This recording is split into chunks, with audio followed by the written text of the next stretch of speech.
It's time to wake to sleep with Sleep Science Today, where we learn to sleep well with your host, Andrew Kolsky on UK Health Radio.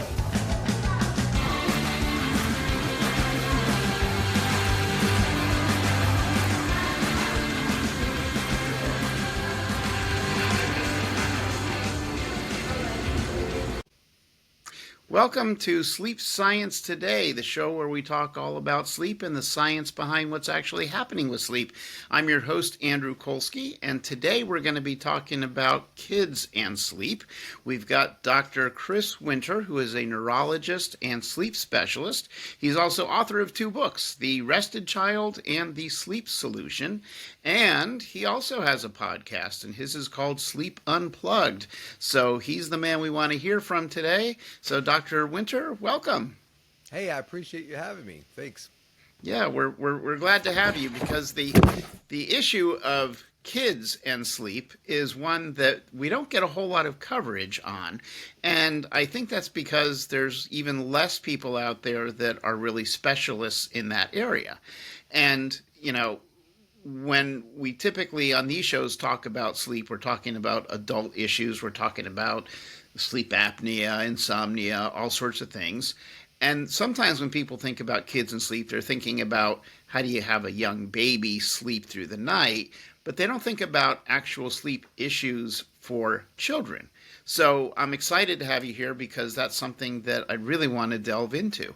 So tell us, just start us off. How did you get interested in that topic in the first place?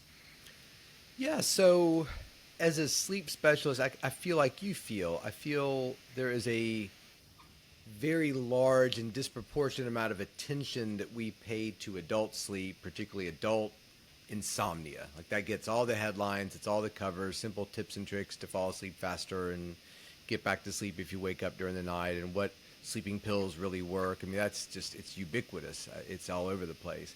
Mm-hmm. But kind of like you said, we think about kids' sleep in that we hope we get a child that takes a good nap, and once we get them on the sleep schedule, it's sort of like we just sort of wash our hands of the whole sleep situation. And it's interesting because that kind of puts us at odds that what we're saying is when we've got little ones, we just hope they can fall asleep fast and stay asleep so parents can get a few things done and watch some TV every now and then, whatever. Right. So we the child comes into the world with all of these hopes and aspirations of their caregivers.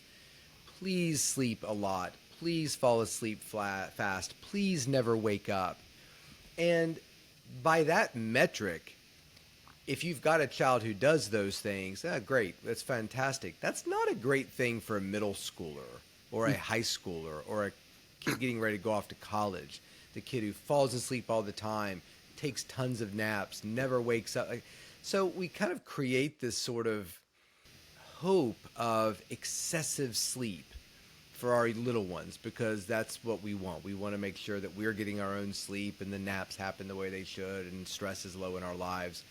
But it can really set us up to miss a lot of problems in kids because for a lot of parents, once their kids are taking regular naps, they just don't think about sleep anymore. And sleep disturbances are A, very common, B, something that a lot of doctors and pediatricians are simply not trained to recognize or treat, and C, and maybe more importantly, masquerade as so many other disorders that if we're not familiar with what sleep problems look like in children, we can go off on a lot of really bad paths that aren't really addressing the core of what's going on with your child. Right. I'm so glad to hear you say that, and that's why I'm so glad to be doing this episode, because you're right, the different issues that we might think are happening, like depression or attention deficit issues or a whole host of other things that we're not recognizing might be a sleep issue instead. And so then we go and we treat it incorrectly because we've diagnosed it incorrectly, and then we still have the problem. So, I think it might help if you could share with us what are some of the differences between a kid's brain as it develops from their younger years in elementary school through middle school and high school, and compare that progression to what an adult brain might look like when it comes to sleep and sleep issues. Yeah, I mean, probably the biggest one is amount. From the time we're born till we're getting senior citizen discounts at the movie theater, we're always losing sleep. I tell, older individuals all the time, if you're sleeping more now than you did when you were in your 30s, that's a red flag. Now, there are times of relative, periods of not changing. But if you look, of course, the newborn baby is going to sleep less than the 3-year-old, who's going to sleep fewer hours than the 13-year-old. So, to me, that's one of the biggest things is that change in sleep amount is happening extremely rapidly. Those first, few months and years are your times of, you went from sleeping a lot at night and taking 3 naps to now you've dropped your first nap and you're getting ready to drop a second one. And this is all happening within a period of months. So there does tend to need to be with parents of young people a little bit of a flexibility and evaluating, okay, well, what was working well before as this child is maturing is not really working well right now because that maturation of the CNS, the central nervous system, is happening so quickly. Mm-hmm. I think there's all kinds of things we can say about the developing brain and sleep and technology and schedule. You're a sleep specialist who deals with kids. You walk this bizarre line between what I'm saying as a doctor, what I'm saying maybe as a sleep specialist, and what I'm saying maybe as a parent or a friend. So well, listen, we don't want our kid to have a schedule. We feed them and let them sleep whenever they want to, because that's what we think is the best way, which I don't, but okay, that's fine. It's your child. But I'll tell you this, in my clinical history, I have never had a parent come into my my office and say, hey, our kids are sleeping really well in their own bedrooms, and we're trying to figure out how can we get them to come out of their bedrooms and sleep with us. I have never had that referral. The opposite of we've got kids in the bed and we got to get them out like bed bugs, and because they're driving us crazy, I see all the time. But again, if you want to have a family bed, have a family bed. Just be careful about the situation, particularly with young ones. But to me, giving a child a gift of a scheduled, predictable night of sleep is really important. And that's where the developing brain is so important, that you've got this opportunity when your brain is in learning mode, when you're a baby. Mm-hmm. And how we're sort of setting those expectations up and schedules up can really influence not only sleep, but so many things. And that's one of the things I've been trying to say to parents over the last several years is we've always thought about sleep amount, and we've always thought about sleep quality and quantity, So are you getting enough sleep, and is the sleep good? Great. But consistency is a third variable that is really important.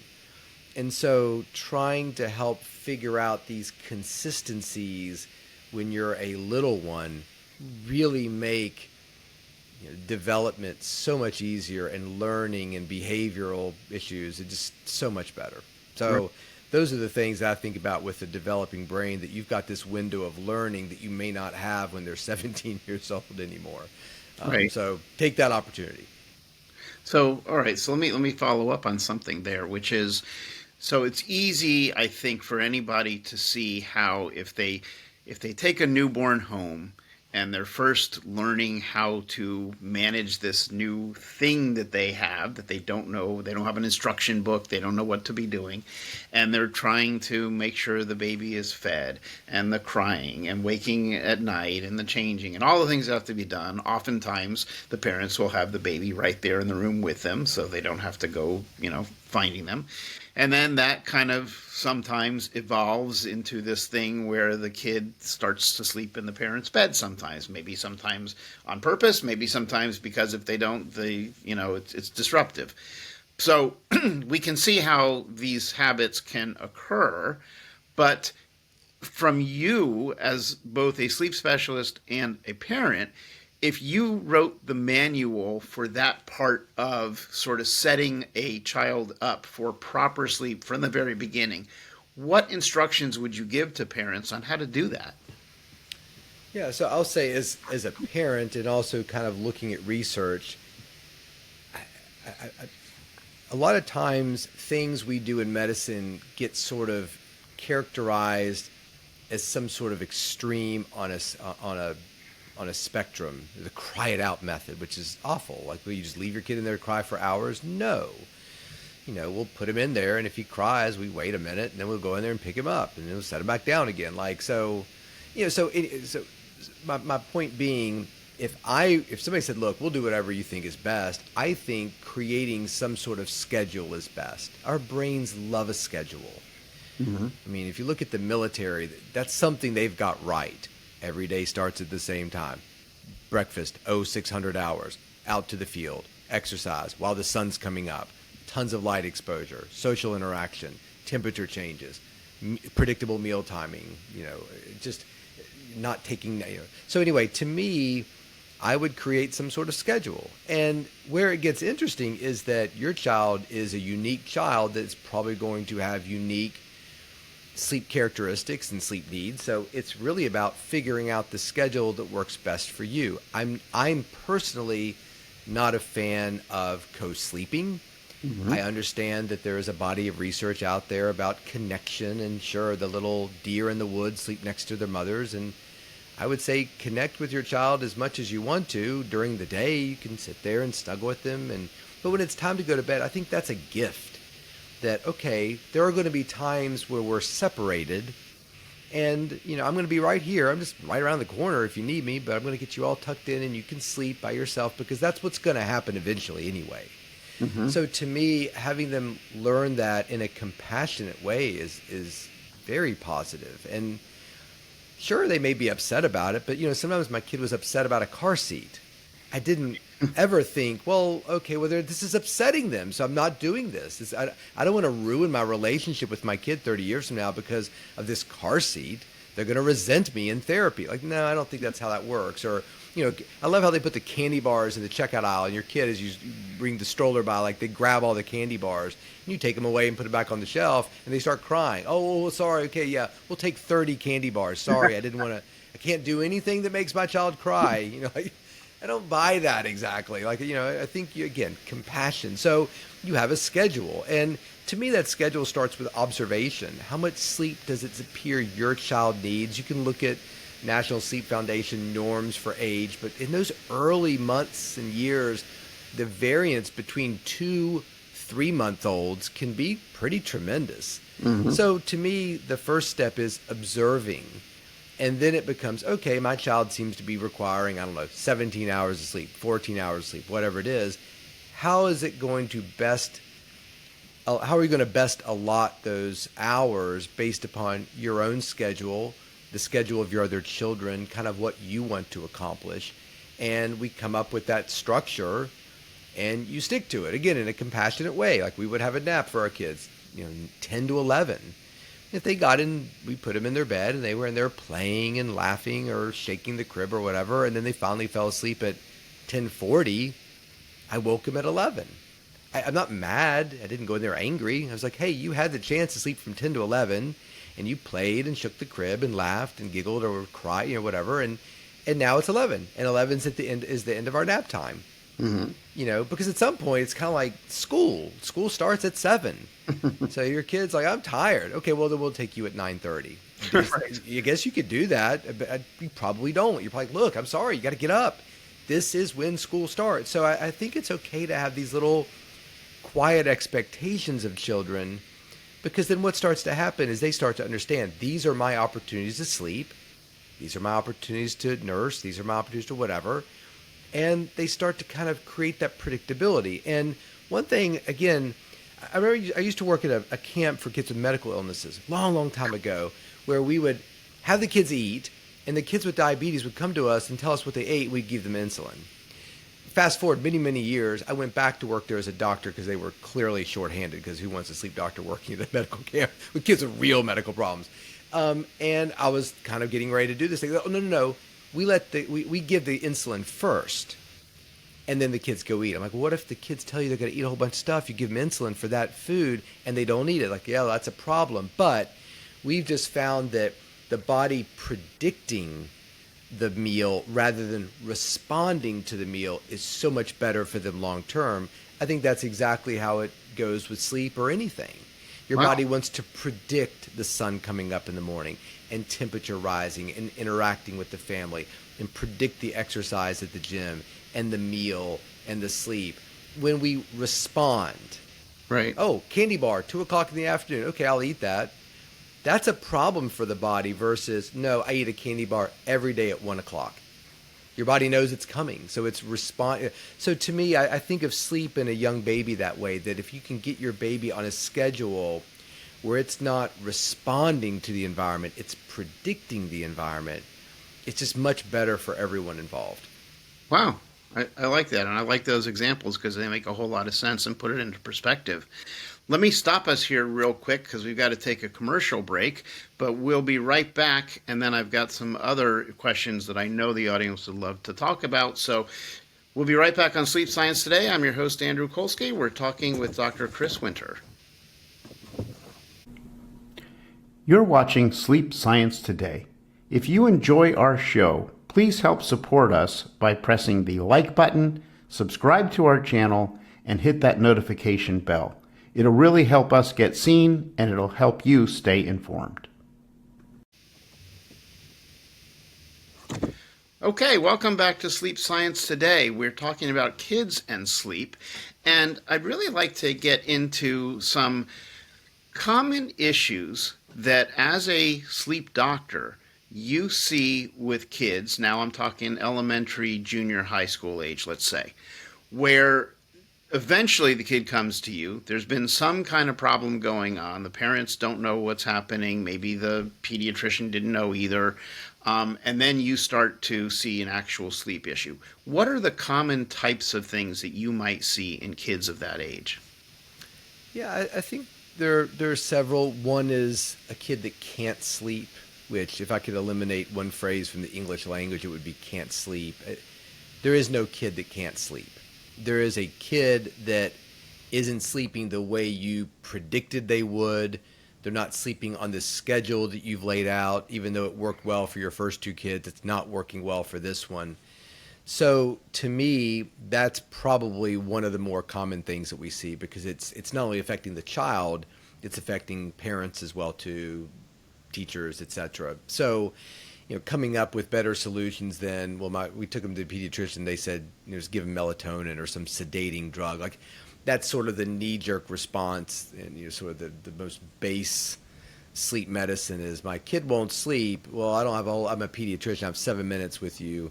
I don't have time to ask a lot of questions. Let's just give him a drug to knock him out, or her to knock him out, which is a terrible. It's sort of like giving a kid some medicine to make sure they breathe. Like, well, they're going to breathe. Right. They're going to blink. They're going to eat. They're going to drink. Like, these are biological certainties. I've never met a kid that, is alive who doesn't do those things typically. Like, and sleep's that way too. It's a biological certainty that if you're a parent listening to this podcast, your kid sleeps, period.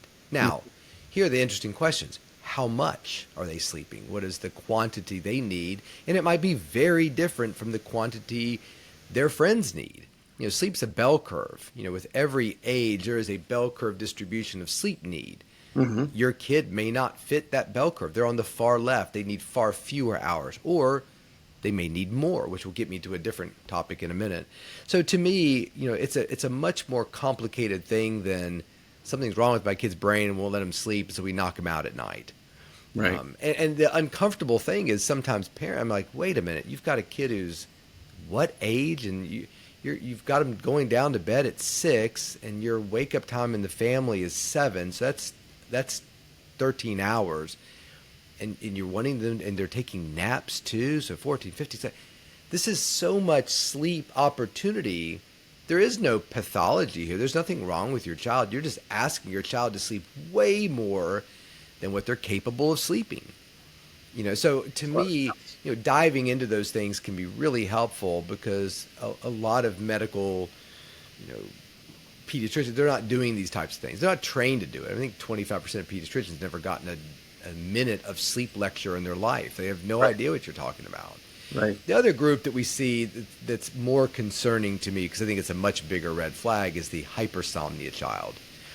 Can't wake them up in the morning, always wants to sleep, puts themselves to bed, falls asleep in school or class, or every time they're in the car, they're asleep. And again, that's awesome until they start doing poorly on their geography tests in 8th grade.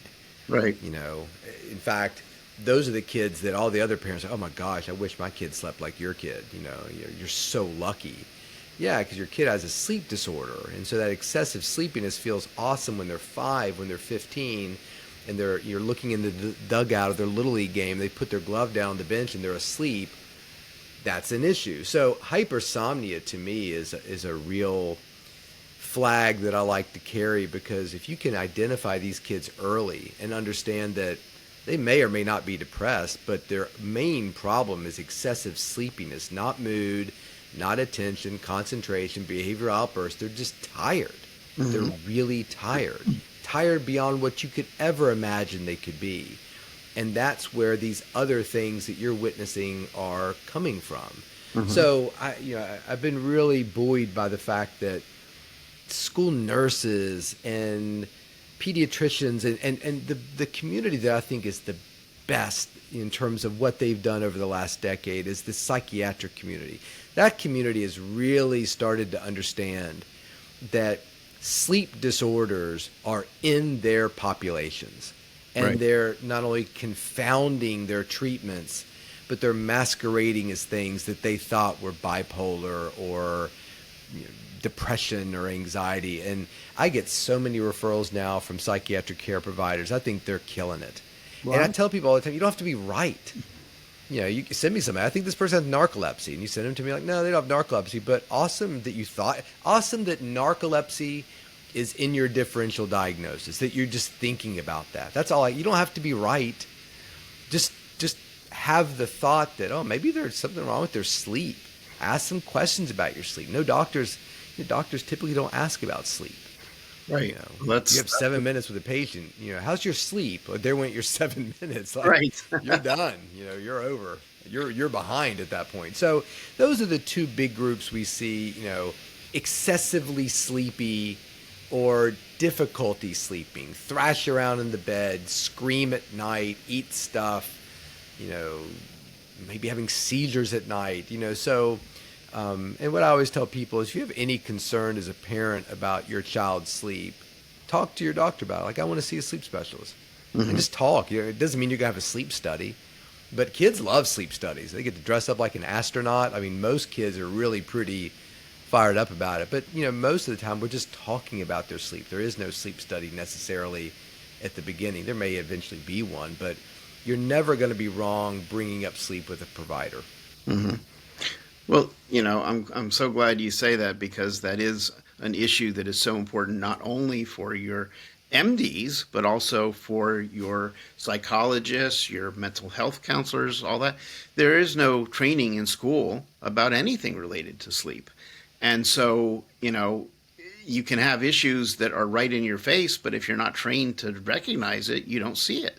And in speaking to a lot of colleagues who are mental health practitioners, who have no training in sleep, they dread the client who comes in and says, oh my gosh, I can't sleep, I'm having so much trouble, because they don't know what to do with it, because they don't even know what it is. And the good news is, because sleep is becoming more noticed by the population through various different means, people are now becoming more aware that there are some sleep issues that can be addressed. Absolutely. So that raises another question then. Two of the most common issues with adults are going to be your insomnia and your sleep apnea. There's others as well, but those are two very common ones. With kids, because I haven't really worked with kids, do kids ever get sleep apnea? They do. Absolutely. It tends to be quieter, less noticed, because there's no partner. A lot of times it gets picked up when the kid has a travel soccer tournament and the kid and the parent are sharing a hotel room, and the next day it's like, we got to call somebody. She was making terrible, scary sounds. during the night. They also don't manifest the way that adults do. Like, this is a stereotype, the typical adult stereotype, the heavy guy, is working, and every day, like the joke is around the office, he falls asleep, during the quarterly sales meeting, or has trouble staying awake to drive the car. Kids don't typically manifest sleepiness quite like that. It can often look a lot more hyperactive.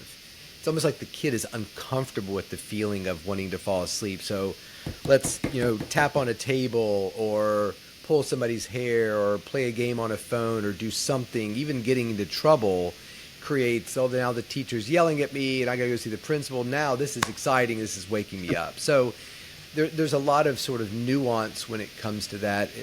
To me, it starts with, evaluations of behavior, bedwetting. The kids should have potty trained by now, but they're still bedwetting. There's no family history of bedwetting.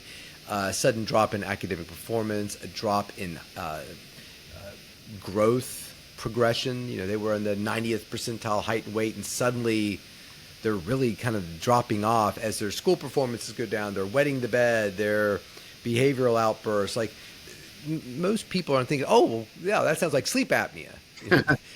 That's a real big leap to make. But I'll tell you, when a provider sees it once and the kid goes to get evaluated, they have sleep apnea, massive tonsils, the tonsils come out and the sleep apnea is gone, and all of a sudden they never wet the bed again, and their school performance goes back up. The teacher's like they're a different kid, and suddenly they're growing again. Like, it's really impressive to watch. But it's like you said, you've got to get that. It's almost less about training them as to what to do, as more just training them to recognize those signs. Excuse me, because once you've recognized it, somebody else can deal with it. I don't think pediatricians should be dealing with that much themselves if they don't want to. They're swamped. But the recognition, this school performance bedwetting thing, maybe there's some sleep apnea there. I'm going to send you to Chris. Done. Move on with your day. You don't have to have the answer. I get it. There's certain conditions that, things that people bring up to me, you're like, I don't feel comfortable with this. Right. And that's okay, because as providers, we all have our big comfort areas in the places where we're like, I think you could do better with someone else. Right. I just kind of went through this with a patient with one of the weight loss drugs. I'm like, I can write you for this, but, I think there's maybe your primary care doctor might be a better person for you to interact with about that. And they were like, I want you. Like, so, it's a give and take, what they feel comfortable with and also what you feel comfortable with. You're allowed to say, I don't feel comfortable with that. But anyway, so to me, the training is a big problem. And so sleep apnea is certainly out there. We see it in kids all the time. But if you're waiting around for the loud chainsaw snoring that disrupts everybody, it's probably not going to happen. You have to look for more subtle signs. Great. Well, I appreciate that. And, I'm going to take us to our second break here in just a second. But I want to say when we come back, I would like to follow up a little bit on that in terms of the bedwetting and what causes the bedwetting with sleep apnea, because that's new to me. So I'd really love to know more. But first, let's take a break here on Sleep Science Today, and we will be back in just a minute with Dr. Chris Winter. If you're having trouble sleeping and you need support, don't go it alone. Join us at our free online support group at sleepsupportgroup.com. Just put in your email address, sign up for the list, and you will be notified of all of our upcoming meetings. It's free, so why not try it out?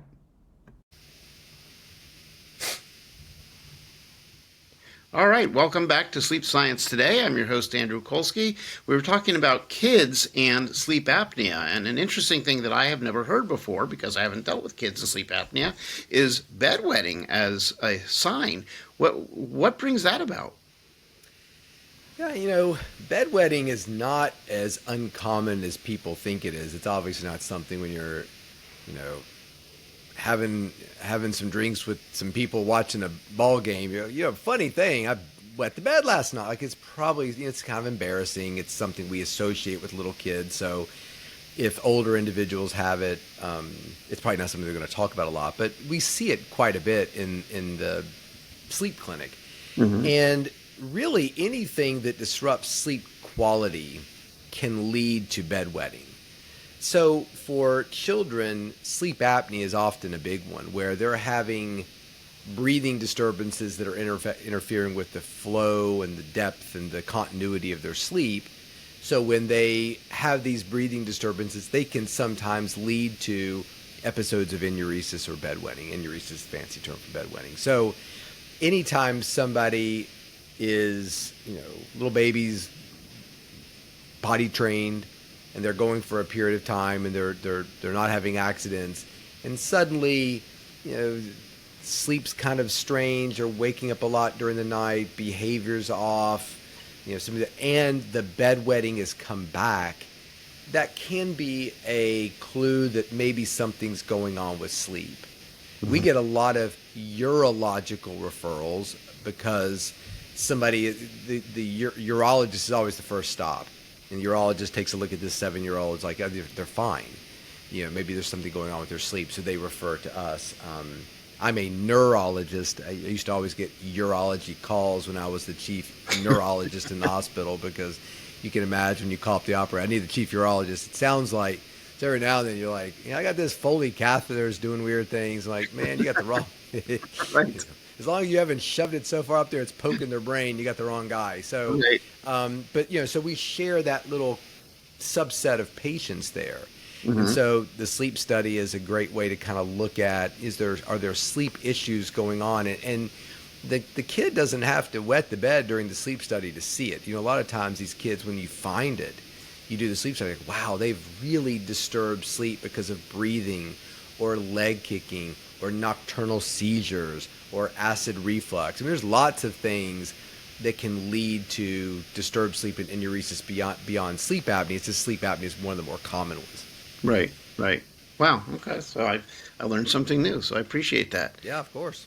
So, all right. So let's assume that we've got some parents listening to this show, and they, kind of get something triggered, and they suspect, I wonder if my kid actually has a sleep issue, because they've had this issue, whatever it may be, and we've taken them to the pediatrician, and the pediatrician isn't finding anything, but this issue still persists, and I don't know if it's a behavioral issue, or sounds like maybe it could even be a sleep issue. So if they've done this route of, I've been to the pediatrician says it's fine, all this, but now they're saying, I really think there might be a sleep issue, how can a parent talk to their doctor in a way that they're going to get through and be respectful? Yeah, I mean, I like your word respectful, because I kind of what you're saying is that you don't want to ding the ego of the doctor that you're talking, right? Which I think is the problem, where you're scared to say something, you don't want to offend somebody. I mean, the A+ situation is your pediatrician recognizes these things themselves and says, okay, well, I've looked at all this and talked to you and evaluated your child. Maybe they should see a sleep specialist. That's awesome. The B level is they don't come up with it, but you come up with it. And I don't think there's a disrespectful way to say, how would you feel about doing maybe referring them for a sleep specialist just to talk to them? To me, there's nothing we don't know everything about our own fields, let alone, I don't think, if somebody said, look, Chris, my wife is crowning, can you call a doctor that actually knows how to deliver a baby instead of sitting here looking at my wife? I'm not offended by that. In fact, I'm making that call. Like, shit, I have no interest in being a part of this situation that's happening here in my office as my patient's wife goes into labor. Like, that's not my wheelhouse. Right. I think the more problematic situation is you bring it up with your pediatrician and they say no. Or they're like, no, that's not necessary. The number of times I tell a patient no is very low. Now, I can say, you have a headache. I don't think this is the first time you've ever had a headache. It's not that bad. People get headaches. You're 16. You're probably around the time of you having your period. Like, we don't need an MRI for your child because they had a headache. Now, if the mother says, I hear what you're saying, but it would just make me feel better, great, here's the form. Now, I don't know if your insurance will cover it. I'll do what I can, but I'm probably not going to cover a random headache for a 16-year-old. Now, if it becomes a pattern or there's some extenuating circumstances, sure. But I'm not going out on that limb and saying no to somebody. No, I know, because I don't know. I'm wrong all the time. I'm wrong with MRIs for headaches. I'm like this. I told a patient who I knew very well, going to do this. It's a precaution. It's going to be normal. It was not normal. Wow.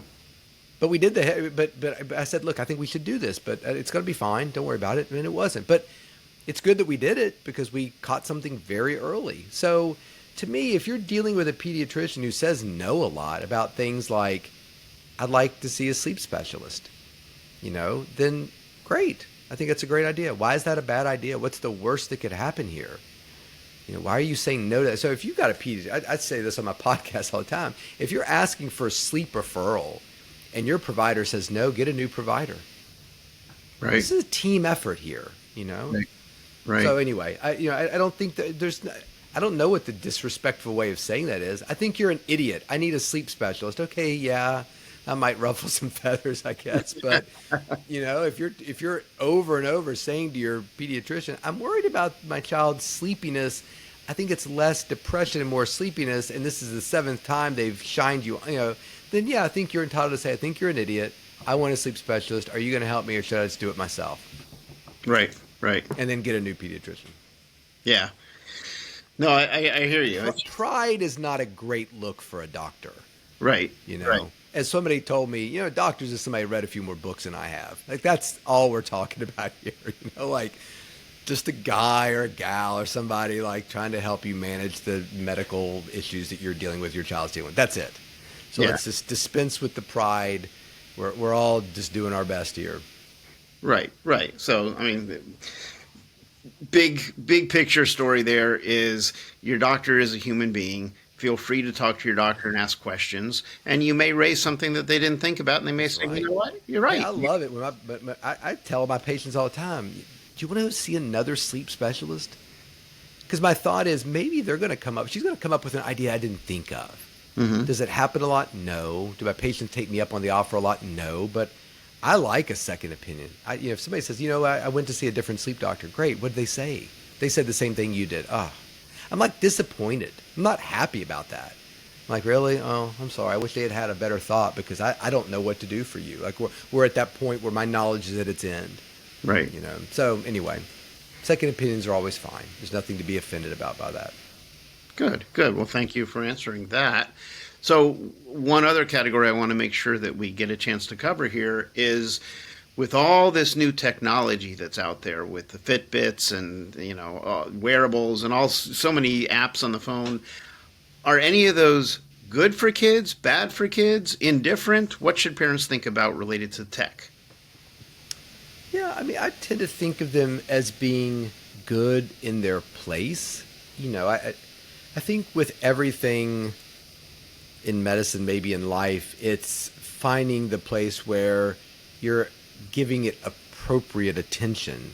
So I like the idea of, a Fitbit or an Apple Watch that a child's wearing, and every now and then maybe you sit down with your child and look at the data, help them understand the data. Like, okay, look, so it looks like in the month of May, you are averaging 7 hours and 17 minutes of sleep. And you might pull up the National Sleep Foundation's sleep amount per age and see that that's a little under, and how do you feel? Do you think maybe we could shoot for 7:30? Try to get your homework done a little earlier when you have those travel so to me, I like the awareness of sleep amount. Mm-hmm. It's also interesting. One of the things that was talked a lot about in Seattle when I was out there was the perceptions of sleep and realities being very different. One of the things that perpetuates I can't sleep is when the person comes in and says, Chris, I'm lucky to get an hour of sleep a night, and it's been that way for years. Okay, that's not physiologically impossible. But I'm not saying it's not your perception that you go to bed at 10, you finally fall asleep at 5 a.m., and you have to get up at 6 a.m. for work. And you don't nap. In fact, you can't nap. So does that make sense to you?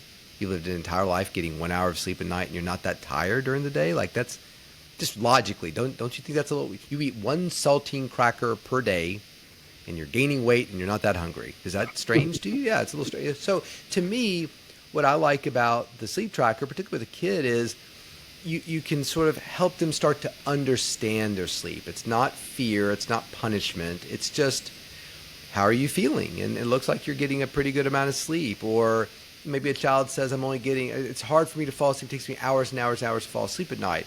And the parent looking at the Fitbit's like, well, it looks like it's only taking about 30 minutes.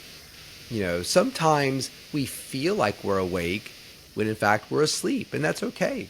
And sometimes the confidence the tracker gives the kid in their sleep makes that perception better. So I find I think where you don't want is obsessive, or if you don't have a certain amount of sleep, you get in trouble or something. I don't know, like your sleep doesn't look good. You're going to get dementia when you get older. Like, I don't think that's a helpful thing to say to a child. Right. 7-year-old, Mommy, what's dementia? Grandma always gives you the same board game every Christmas. That's what dementia. So I don't think that's helpful. But just starting to help people. I always think, again, it was a spectrum.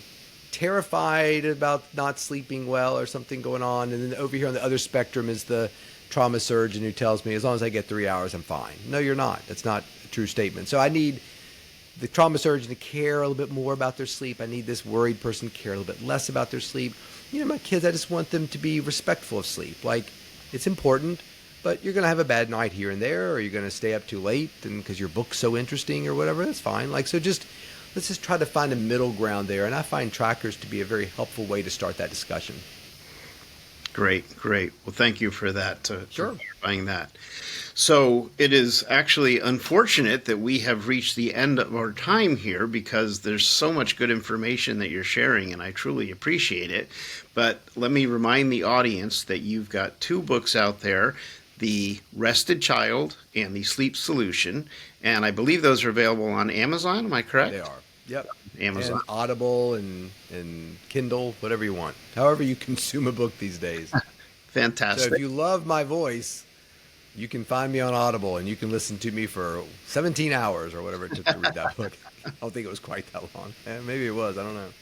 Well, and if they love your voice, they can also listen to you on your podcast. How do they find that? If you really can't get enough, you're just desperate for more.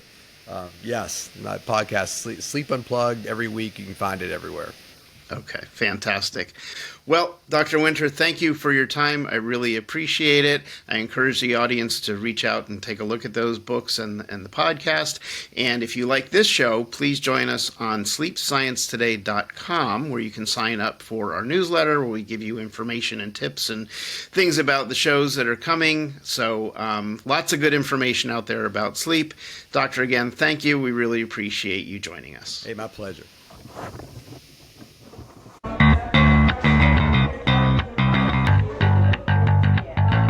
Thank you for listening to Sleep Science Today and learning how to sleep better with your host, Andrew Kolsky, on UK Health Radio. For more information on how you can achieve better sleep, go to sleepsciencetoday.com. Remember, sleep science today and sleep better tonight.